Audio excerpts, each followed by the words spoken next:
Donc la recette de l'aumônière de campagne, baptisée de campagne parce qu'on prend un pâté de campagne dedans.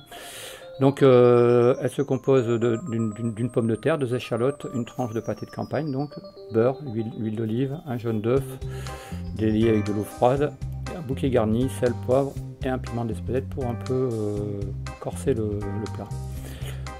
Pour confectionner cette aumônière, donc il faut partir avec une pomme de terre épluchée en brunoise qu'on fait blanchir et qu'on fait refroidir à l'eau froide, enfin qu'on déglace à l'eau froide. Après on prépare nos échalotes, on émince nos échalotes, on les fait suer et brunir aussi, qu'on déglace au vinaigre de xérès ou au xérès tout court. Une fois qu'on a fait notre confit d'échalotes, donc on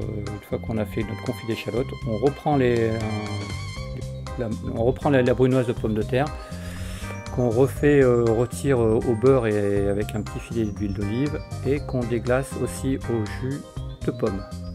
Parce que je rappelle que les données d'entrée, ce sont les denrées d'entrée, c'est le panier qui nous a été alloué et attribué gracieusement par la collectivité et les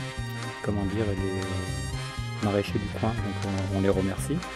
Et donc on s'adapte au panier et on essaye de trouver une recette en fonction. Donc une fois qu'on a fait notre confit d'échalotes, revenir nos pommes de terre au jus de pomme, on passe au montage. Donc on prend une feuille de brique ou une feuille de filo, appelée communément filo ou feuille de brique.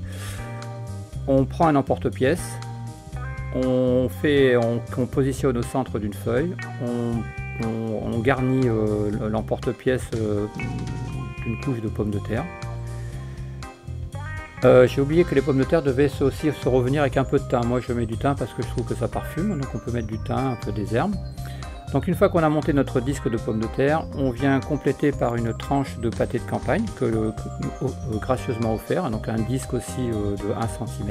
Donc pommes de terre, un disque de pâté de campagne et on vient compléter avec le confit d'échalotes auquel, et une fois qu'on a démoulé, on met une pointe d'Espelette par-dessus et on ferme l'aumônière avec un brin de poireau ou un brin de ciboulette ou un brin de romarin à sa convenance.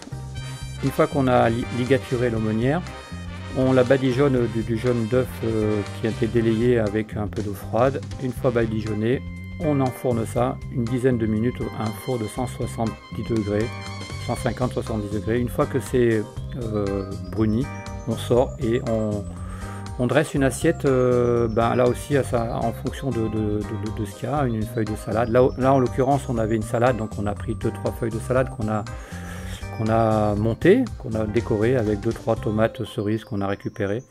Et on place l'aumônière au milieu et puis on sert chaud.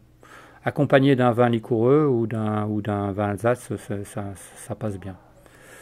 Ou un petit Beaujolais, je pense que ça peut aussi faire l'affaire pour les amateurs de rouge. Voilà.